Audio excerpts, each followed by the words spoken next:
hvordan jeg kommer fra denne her model over denne her skabelon til denne her færdige ring. Altså de trin, der ligger i det, synes jeg er virkelig værd at fortælle om. Jeg vil lave en serie ringe over den teknik, som hedder buksering. Hvis man forestiller sig et billede af en helt klassisk buksering, så er den faktisk bygget op på den måde, at den har en lodning her. Og så når man folder den ud, så kommer den faktisk til at se sådan her ud. Så kan man begynde at gætte på, hvorfor man kalder det en buksering. Normalen det er jo, at det er en helt symmetrisk ring. Men at lave sådan en fingerring, som ikke nødvendigvis er fuldstændig symmetrisk, men er sådan lidt mere en weird facon, det er skide sjovt.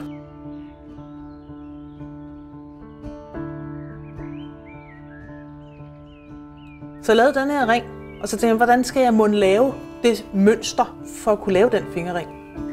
Så jeg lagde en masse små stykker malertape på, og så skærer jeg bagefter det op, så jeg har et decideret snitmønster.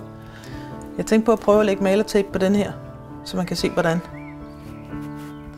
Faktisk kan jeg jo benytte lejligheden til at takke en tekstildesigner, der hedder Dorit Sosjan, for ideen til det her. Det ved hun bare ikke. Men jeg så engang Dorit lave snitmønster til en læderjakke ved at sætte den sammen med papstykker på en krop. Og det har jeg aldrig glemt hende for. Og hvis man kan det, så kan man også gøre det her. Det der med at finde skæve løsninger, det kan man samtidig være rigtig god til, hvis man ikke har fået at vide, hvordan man gør fra starten.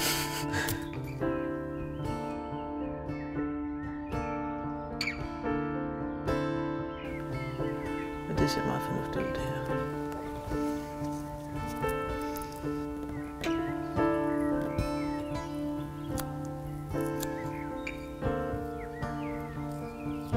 Det er jo tydeligt, at det her, det buer. Så vil jeg lægge lidt til i mønstret her. Så kan jeg altid se, hvor meget jeg kommer til at skulle tage af. Og så skal jeg jo slå den mere på kroppen, sådan så den ligner en lille tyksak. Så burde det kunne blive til den ring. Ideen til, hvordan ringene i det hele taget skal se ud, der gør jeg det, at jeg laver en mock-up, altså en model. Det blå, det er blå filevoks, det er noget, vi guldsmede bruger som modelmateriale. Altså det er vigtigt for mig, at jeg både kan modellere i det og file og fræse i det.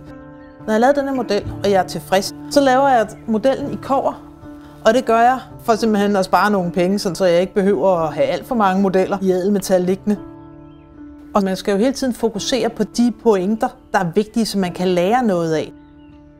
Og så til allersidst, så laver jeg den jo i ædelmetal. De ligner jo hinanden meget fint. Det jeg så gør nu, det er, at jeg skal lave den her kobbermodel sammen, som jeg har lavet efter voksringen, så jeg kan se, om de planer, jeg har, rent faktisk kommer til at fungere.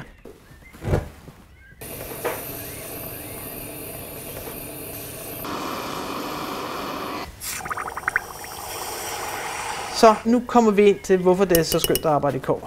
Det er jo fordi, jeg kan få skidtet til at passe sammen bare ved at trykke på det.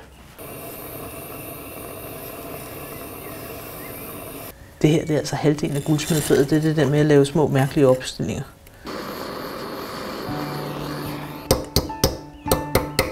Se, nu begynder det at ligne noget.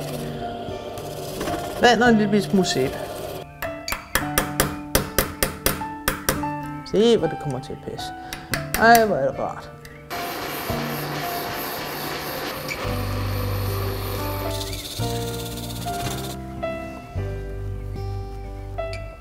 Minus 3 mm. Det er nemmere at lave den større, end det er at lave den mindre. Så, ud med dig. Det er sådan en balancegang mellem at være omhyggelig de steder, hvor jeg bliver klogere af det, og blæse på, hvordan de ser ud der, hvor jeg ikke skal bruge udseende til noget alligevel. Er det helt i skoven? Se, den mangler noget blødhed, ikke? Altså, den her buer jo mere.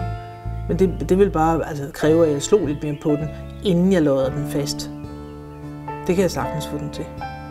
Og spørgsmålet om den der vinkel skal gå længere ud, og det vil sige minus.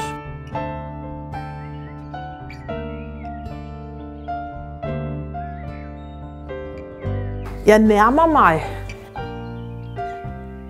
Kobbermodellen er her.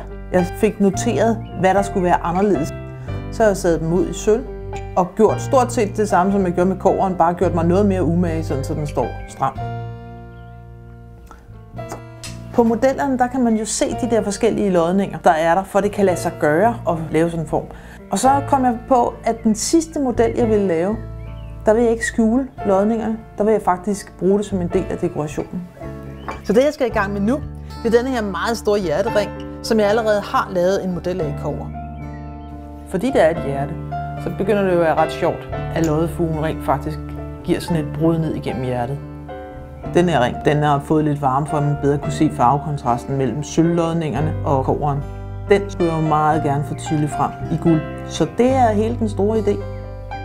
Min model, den er lidt større end guldpladen, så hvis jeg valser den på langs, så skulle den gerne give sig så meget. Så, jeg elsker det der, det er så skide sjovt. Den er 85, så jeg skal skrue lidt mere på den. Right. Det er paskram, det her.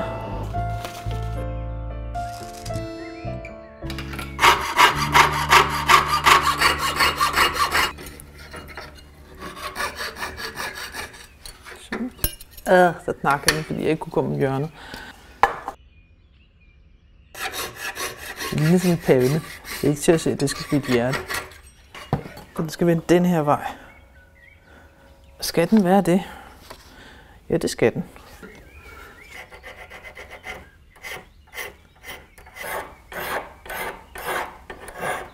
Den der, det er den der.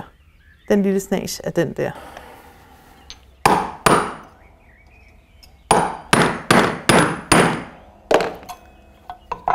Det skal faktisk stritte lidt, den der. Den går jo op ad bakke her, så den får lige et lille buk den anden vej.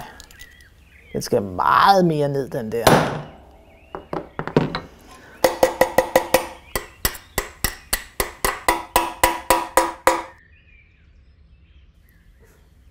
Det er det, jeg siger, det kommer til at ligne noget, der er løgn undervejs.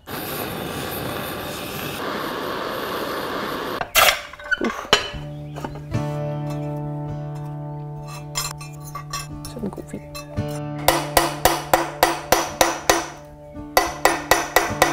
Ha! Fedt. Altså, jeg bliver jo helt glad. Lige bortset fra, at jeg får et ordentligt hul der. Det må jeg gøre et eller andet ved.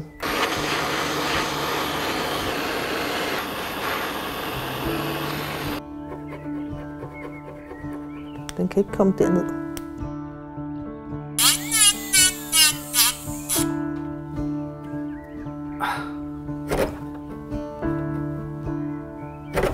Jeg tænker, at når jeg varmer på den, kan jeg trykke på den, men det kræver, at den bliver stående.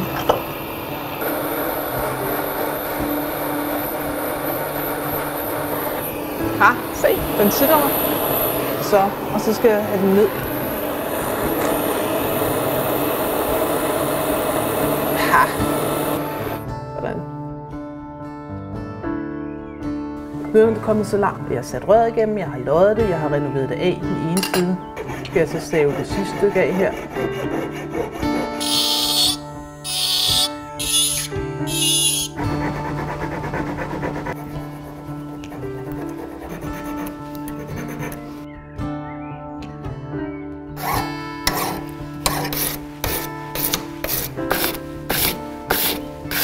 Den har desværre ligesom en forhøjning der, den irriterer mig lidt. Der er grænser for, hvor meget jeg kan modellere med formen nu. Den skulle jeg jo for fanden have haft i hus, før jeg begyndte at lodde den sammen.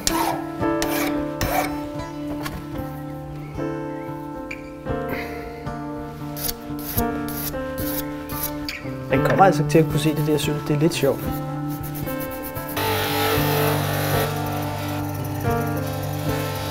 Nu kan vi jo slet ikke se, hvor den er sat sammen, når den skinner så meget her. Så er det, vi skal ind og se, om vi kan køre med en vatpind på den, så man kan se det, ikke? Det eneste, jeg kan se, det er mig selv.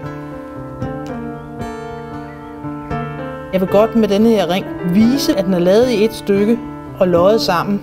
Og det kan man se, hvis man oxiderer sølvet. Det er meget ikke traditionelt at lodde en guldring sammen med sølv. Men når den er renoveret i bund, og den ligger med sorte streger der, hvor den er loddet sammen, så fortæller jeg en historie. Fortæller jeg noget om håndværket.